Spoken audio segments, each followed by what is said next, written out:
Welcome to 15 Acres of Problems, where we try to solve rural problems and everyday challenges one bad decision at a time. Today I've got a few projects to tackle out here in the shop. I'm going to do a little straightening up right quick and move some things around, and I'll be right back with you.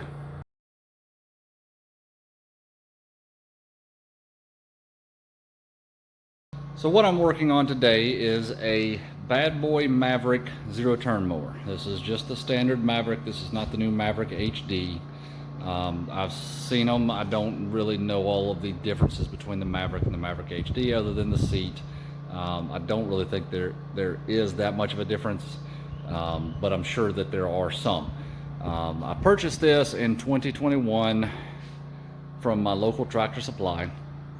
I know some people are going to balk at that and say, you should have bought it at a dealer just for the service and warranty and repairs, but I do all my own repairs anyway, so I wasn't too concerned about that. Warranty is what it is, and I've heard horror stories either way from people buying them from dealers or from Tractor Supply or whatnot. Now, I will say I haven't had a moment's issue with this mower since I bought it. I mow 5 acres weekly, and I think, let's see, as you can tell, it's got right at 305 hours on it. So I don't baby my equipment, but I don't abuse it either. I do take care of it. I maintain it. I service it regularly. The one thing I don't do is, and it pains me to say this, but I don't believe in washing my mower every time I use it, simply because water gets down into the spindles, and these newer spindles aren't serviceable. They don't have grease zerks on them like the older equipment did. So there's not really a way to pack new grease into the spindle bearings and force any moisture out. So I don't put water on the spindles any more than I have to. And in conjunction with that, I don't mow wet grass either. I try to always make sure that the grass is dry, or as dry as possible, before I mow it. But at the same time, it pains me to see my equipment dirty. So as much as I would love to shine it and polish it like I see a lot of the other YouTube fellas doing, I'm not going to do that because I like my equipment to last. I recently sold a Dixon 4423 that was 26 years old and still ran like it was new. So I believe in doing certain things, taking certain steps, and your equipment will last. All I'm doing today is the blades have gotten a little dull. I don't put fresh blades on in the spring. I leave my dull old fall blades on in the spring because I know my initial 2 or 3 mowings I'm going to be chopping up sticks, acorns, anything else that might be in the way, the random piece of trash or whatever.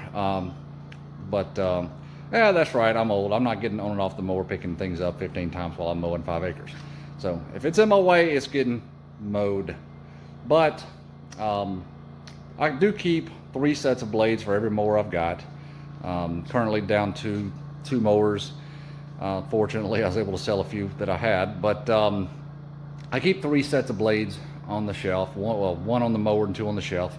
And what I do is I take an extra set of blades and I sharpen them up, and then I just get under the mower and swap them out. This way I'm getting my blades changed regularly. I've always got spares sitting on the shelf, and if I ever need one, I've got it. It's also easier than having to take the blades off and then sharpen them and put them back on, and it's just a lot of wear and tear on a single set of blades. So I always keep multiple sets of blades on hand. Same thing for the bush hog behind my tractor that I clip with, clip the rest of my property with. Try to keep extra sets of blades, but those are a little pricier than your standard lawnmower blades. But I thought I'd take you through the process that I use to sharpen those blades and change them out. I'm sure there are 100 different ways to do it. I've tried about 20 of those, and I'm going to show you how I do it. So stand by, we'll get started. Now, the first thing that I do is take one of my blades and I put it in a vise. Now, if you don't have a vise, I really don't know what I would recommend, because I really don't want this blade flopping around while I'm trying to sharpen it. As you can see, this blade isn't really that dull. It's not in bad shape, or at least this one's not.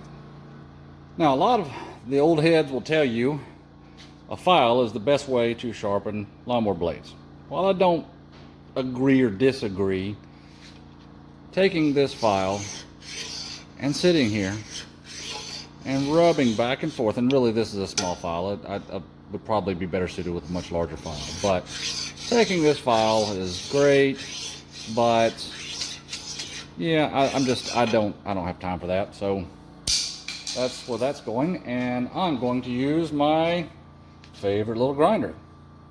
First, I've got to change this wheel. To do that, I've got to find my lock button on my grinder to lock the wheel so it doesn't turn. And then every grinder comes with a special tool to remove the hub or lock ring or whatever you want to call it. I've been using a cutoff wheel, so I'm going to change that out for my grinding disc. Make sure you put this on the right side. You can see one side's flat or actually recessed a little bit, and the other side has a nipple on it, or a little, I don't know, whatever you call it. That goes into the grinding wheel to help lock it into position. Be sure to tighten it back down, all while holding that lock button. You can release it once you have tension on it. Alright. Need a battery.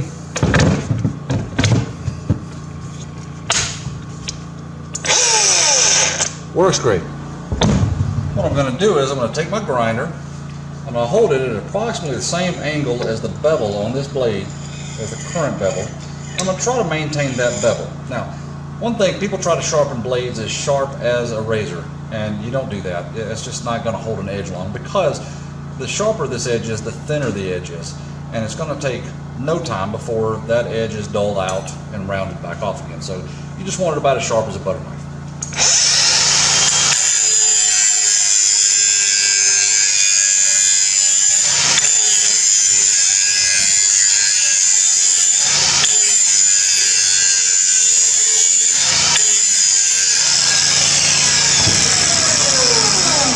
I'll show you here. You can tell as I'm sharpening that the grind marks aren't going all the way to the edge. All that means is that I am not holding it at the right angle. As you can tell back here, you still have some rust on this blade, so it's not holding it exactly at the right angle. So all you have to do is tilt your wheel according to whatever angle you need to make sure that it's removing that rust, and you'll be able to tell pretty quickly if you're getting it all off or not.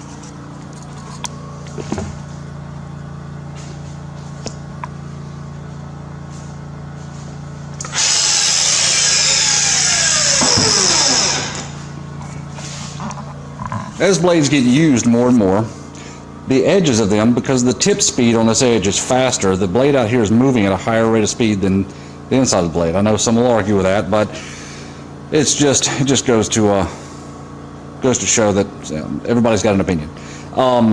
What that results in is you get an edge up here, but the further you get out here, the more rounded it stays. It still isn't quite sharpening that. So what I do as blades get older and they get used more, instead of just grinding on this side and flattening this side down to an edge, I'll also come in and take a little bit of metal off of this side just to get a little bit of an edge on it. And the key thing is to make sure you do it uniformly all the way down. Don't change the slope or the angle as you go. Try to keep it as uniform. It's not a perfect science, of course. We're not high tech out here. We're just trying to sharpen some lawnmower blades.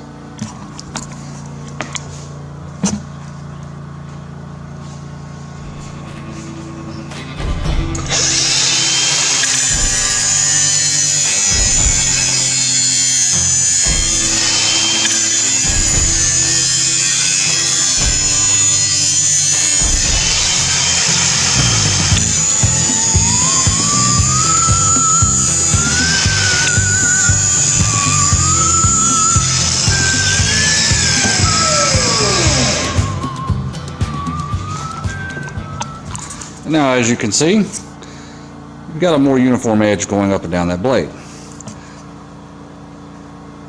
Is it absolutely perfect as a machine shop would do or something? No, but realistically, I change the blades on this mower every 4 to 5 cuts. So you're talking every month and a half, I'm changing blades.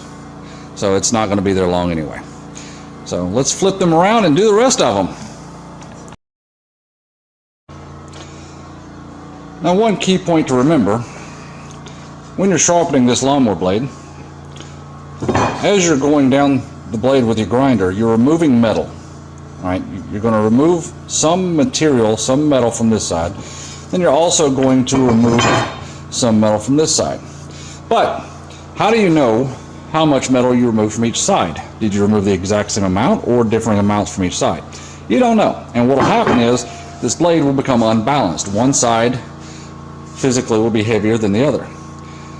What this will cause is a harmonic vibration in your blades, in your spindles, that will destroy your bearings over time. It absolutely will. It's been proven time and time again. It's a fact. So you do not want unbalanced blades on your mower as much as possible. There are 100 different ways to combat this. I'll show you one old school trick, is to grab a screwdriver and balance the blade. Sorry, this is hard to do with one hand. It's the blade on a screwdriver.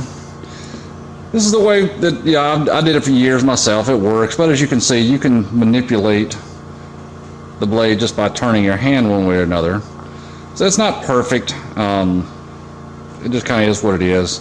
But if it hangs, the theory is if it hangs evenly across or level across, then it's fairly balanced, or at least what we call good enough down here.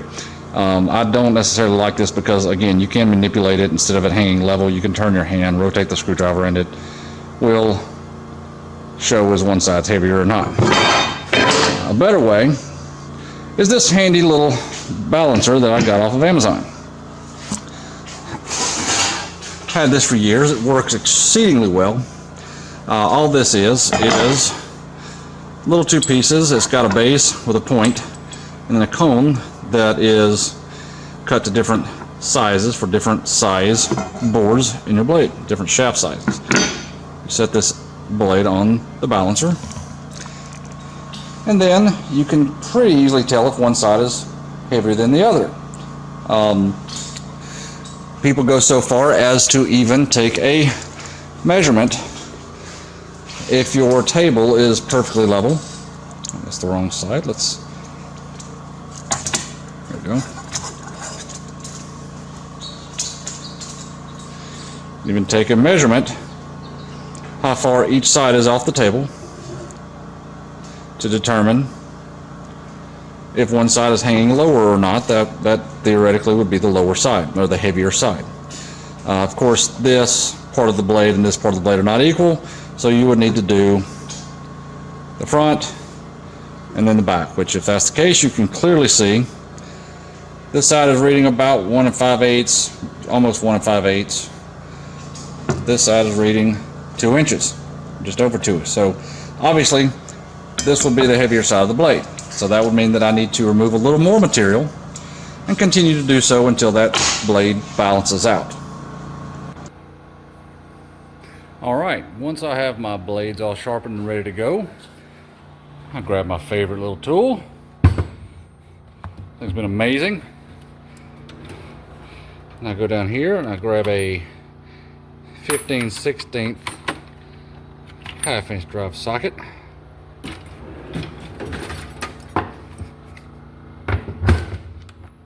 Fun to do one-handed. I come over to my mower. But don't forget your blades before you sit down.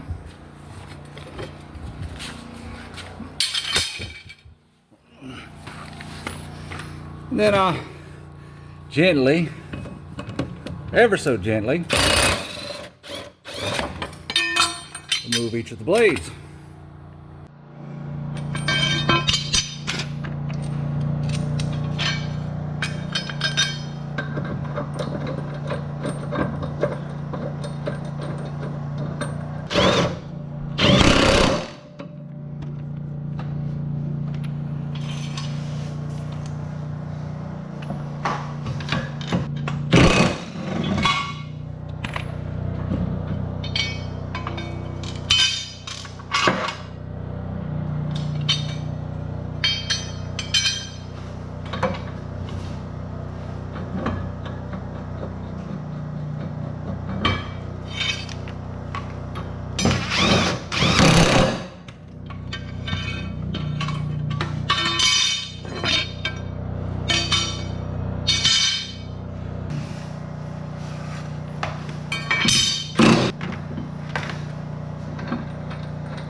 All right, now that all 3 blades have been changed out, we can just let the mower back down.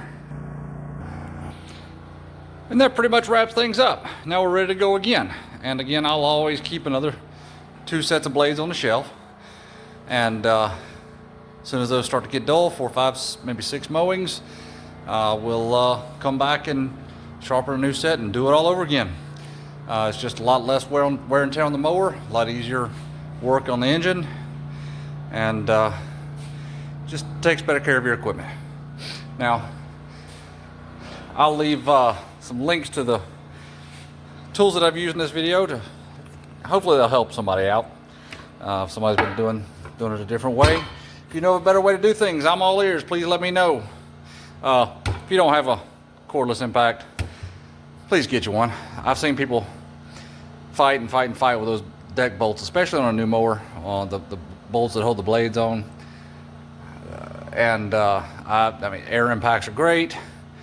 This is just way too convenient. I'll leave a link to it in the video as well in the comments. If you know of anything that I'm doing wrong or I could do better, let me know. I do this for you guys. I do this for entertainment purposes only. Do as I say, not as I do. But maybe it helps somebody, who knows. If this helped you in any way or you enjoyed this in any way, please like and subscribe. Thanks.